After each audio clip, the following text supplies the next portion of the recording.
All right, for today's story, we're diving deep into rural India. It's a chilling tale about a 15-year-old boy, his friends, and a game that goes horribly, horribly wrong. See, they decided to build a scarecrow, but what they built to scare away birds would soon start hunting people. Yeah, that's the moment pure, absolute terror becomes real. Just imagine it. You're standing at the edge of this huge, dark field. You hear something, and you flash your light out there, only to see your worst nightmare staring right back at you. So, how in the world did our narrator get to this horrifying point? Let's break it down. So our story kicks off on a farm, right? It's surrounded by these massive fields of Jawar, which is a kind of grain. And for our narrator, who's just 15, and his buddies Rajiv and Baga, the scarecrows all over the fields were, well, they were just part of the scenery. Totally harmless, just something that's always been there. One afternoon, the boys are just messing around, pretending to dig a well in a patch of empty land. And they get really into it, digging until they're waist deep in the dirt, when, thump, their shovels hit something hard. It's this old wooden box. The threads holding it shut were basically dust, and they just smashed the rusty lock with a rock. What started as a completely innocent game was about to take a seriously dark turn. So they pry it open, and they don't find any treasure. No, what they find are torn, blood-stained clothes, this absolutely horrifying demon mask, and a long, sharp knife. Now, this is where it's that classic horror movie mistake, right? The folly of use. Any adult would see this and run a mile, but to three teenage boys, this was the ultimate find. They get this brilliant idea. Hey, why don't we use all this stuff to build our own way scarier scarecrow? And that is exactly what they did. They gathered up grass and branches and built this thing that was twice their height. So tall, it stood way above the Jawar crops. They put it in the bloody clothing, strapped the demon mask on its head, and stuck that creepy knife right in its hand. They were so proud of it, but, of course, as soon as night fell, the real terror began. And listen to how fast this escalates. It's brutal. That very first night, the narrator's dog Modi just starts barking like crazy at the crops, runs in, and then silence. Never comes back. The next morning, the boy goes out and finds every single scarecrow in the fields has been ripped to shreds, all except his. His isn't destroyed, it's just gone. And then, he finds it. Modi's body just horribly torn apart. And this brings us right back to that quote from the beginning. That night, the boy's looking out his window and he sees it, this tall silhouette out in the field with these glowing red eyes. He grabs a flashlight, shines it out there, and his blood just turns to ice. It's the scarecrow they built, but it's not where they left it. And as he's watching, frozen in fear, it turns and walks deeper into the crops. Then the horror comes right to their doorstep. The farm's buffaloes start screaming this awful, terrified sound. The boy's dad grabs his hunting rifle and runs outside. The boy follows him, only to see their scarecrow feeding on one of the buffalo. His dad fires the rifle and actually knocks the creature down. But as he gets closer, the scarecrow just springs back to life, stabs his father in the back, and then it consumes his head. His dad's last words were that chilling warning, "Son, stay hidden until morning." The narrator just runs, absolutely terrified. He gets to his friend Baga's house only to find the entire family has been slaughtered and hung up like scarecrows. Just as the creature corners him, he's saved by his other friend Rajiv's father, who pulls up and seems to know exactly what this thing is. And this is where we finally start to get some answers.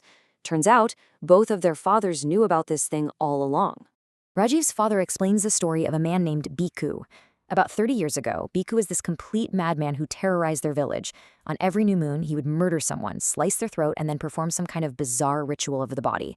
He was a truly sadistic killer, and he was eventually caught and beaten to death by a mob of angry villagers. But here's the thing. Bhikkhu wasn't just some random killer. When the village priest examined his body, he found these strange burn marks all over him. And he realized Bhikkhu was a satanic priest, a man who literally tortured himself with burning coals to gain power from dark forces. And this little detail? It's absolutely crucial, because it explains what happened next. So the villagers had a choice to make. On one hand, they wanted revenge. They demanded they burn Bhikkhu's body right in the middle of the village. But the priest gave them a stark warning. Do not burn it. For a satanic priest, fire only makes their spirit more powerful. Burning his body would pretty much guarantee he'd come back. So instead, they trapped his evil spirit in a box, along with his mask, his clothes, and his knife. The very same box those boys found. Completely desperate, the narrator and Rajiv's father go find that same village priest, who's now a very old man.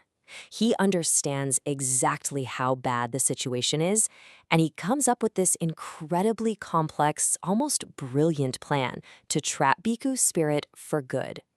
At this point, it feels like their only hope. So here's the plan. It's got a lot of moving parts. First, they'll use a drop of blood to lure the Scarecrow into a magic circle it can't cross.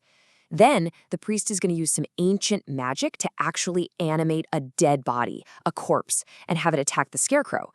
The whole idea was, while Biku's spirit is busy fighting the corpse, his Scarecrow body would be vulnerable. They could smash it with an axe, forcing the spirit into the dead body, which they could then just bury. Sounds like it might just work, right? Well, the plan goes so wrong. The Scarecrow completely overpowers the animated body and attacks Rajiv's father. The narrator gets knocked out cold in the chaos, and when he wakes up, his hands and feet are tied. The old priest is standing over him, dressed in black robes, and the awful truth finally comes out. The priest confesses everything, and this is the ultimate betrayal, right? The holy man was the real villain all along. Turns out, he's dying of old age, and he made a deal with Biku's spirit. He promised to set the spirit free, and in return, Biku would teach him the dark magic of transferring his soul into a new, living body. The entire trap was a fake. The priest just needed the narrator alive to be his new host. So there you have it. Our narrator is tied up, completely helpless, as this evil priest starts the ritual to steal his body and basically live forever. It seems like all hope is completely lost.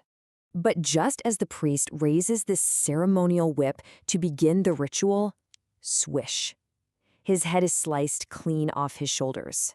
His body just collapses to the ground. And who's the rescuer? It's Rajiv's father. But his eyes, they aren't empty and vacant like an animated corpse. See, the priest made one fatal mistake. Biku's spirit never wanted a dead body. It possessed Rajiv's father while he was still alive, grabbing a much more powerful living host for itself. And in this final, totally bizarre twist, Biku, who is now inside this new body, cuts the narrator free. Maybe he was just annoyed at the priest's double-cross. Who knows? But he lets the boy go. The narrator escapes, tells the village what happened, and they hold funerals for his dad and for Bugga's family. But the terror, it's not really over. And that's the question that just hangs in the air at the end of all this.